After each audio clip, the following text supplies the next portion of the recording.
আসসালামু আলাইকুম। আজ আমি আপনাদের সাথে শেয়ার করব কাশ্মীরি আলুর দমের রেসিপি। তাহলে চলুন দেখে নিই এই আলুর দমের রেসিপিটি কিভাবে তৈরি করতে হয়।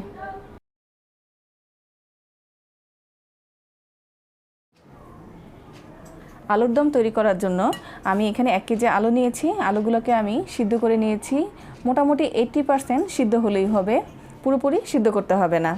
এখন আমি আলুগুলোকে যে কোনো একটি কাঠির সাহায্যে বা কাঁটা চামচের সাহায্যে আলুগুলোকে এভাবে ছিদ্র ছিদ্র করে নিতে হবে, যাতে মশলাগুলো ভিতরে ঢুকে। এভাবে সবগুলো আলুকে প্রথমে এভাবে ছিদ্র করে নিতে হবে। এভাবে আমি সবগুলো আলুকেই করে নেব। এখন আমি আপনাদেরকে একটি কাঁটা চামচের সাহায্যেও দেখিয়ে দিচ্ছি যে কিভাবে কাঁটা চামচের সাহায্যে করবেন। এভাবে কাঁটা চামচের সাহায্যেও ঘন ঘন করে এভাবে ছিদ্র করে নেবেন। আমার সবগুলো আলু করা শেষ। এখন আমি চুলায় চলে যাব। চুলায় আমি একটি ফ্রাই প্যান বসিয়ে নিয়েছি। এখন আমি চুলায় 1/2 কাপ পরিমাণ তেল দিয়ে নিব।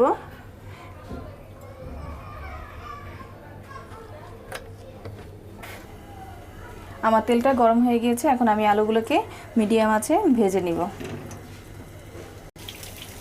আলুগুলোকে আমি আস্তে আস্তে করে ভেজে নিব, লাল লাল করে।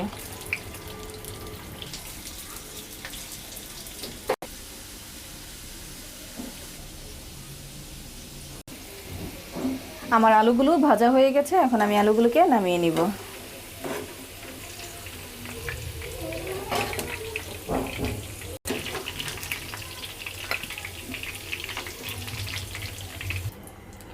চুলায় এখন আমি ফ্রাই প্যানে যে ভাজা তেলটা ছিল সেই তেলের মধ্যেই 1/2 কাপ পেঁয়াজ কুচি দিয়ে দিচ্ছি। পেঁয়াজটুকু আমি হালকা ভেজে নিব প্রথমে।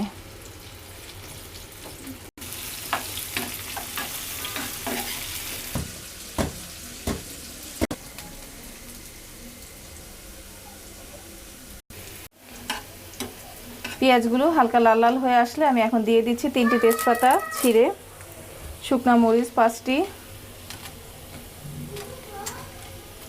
4টি এলাচ, 4টি লং, 3 টুকরো দারচিনি দিয়ে আমি ভালোভাবে নাড়ব।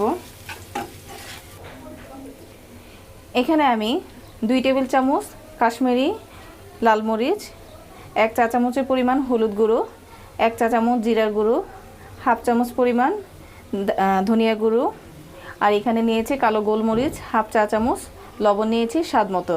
এখন আমি সবগুলো এখানে দিয়ে দিব। সবগুলো মশলা দেওয়ার পরে এখানে আমি হালকা অল্প একটু পানি দিয়ে দিব। সামান্য একটু পানি দিয়ে দিব যাতে আমার মশলাটা পুড়ে না যায়। এখন আমি মশলাটাকে কষিয়ে নিব।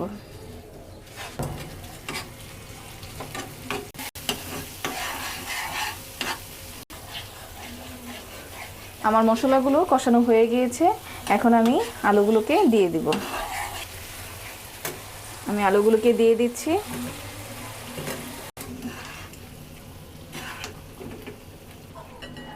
মশলাগুলো মিক্সড করার পরে ঠিক 2 মিনিটের মতো আমি এখানে আলুগুলোকে একটু ভাজবো, তারপর নামিয়ে নিব।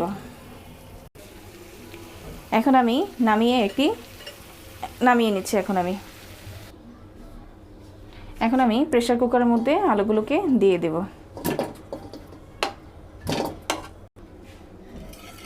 এখন আমি এখানে 1 কাপ পরিমাণ পানি দিয়ে দেব। এখন আমি প্রেসার কুকারের ঢাকনা বন্ধ করে দেব এবং 3টা সিটি দেওয়া পর্যন্ত অপেক্ষা করব। প্রেসার কুকারের ঢাকনা আমি বন্ধ করে দিয়েছি।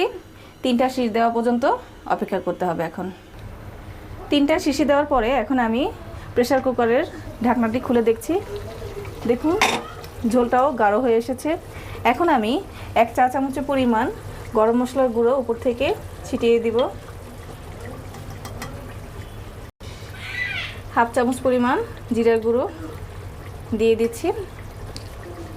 এখন আমি মিশিয়ে দিব। ভালো করে মিশিয়ে দেওয়ার পরে 2 মিনিটের মতো চুলাতে আর রাখবো।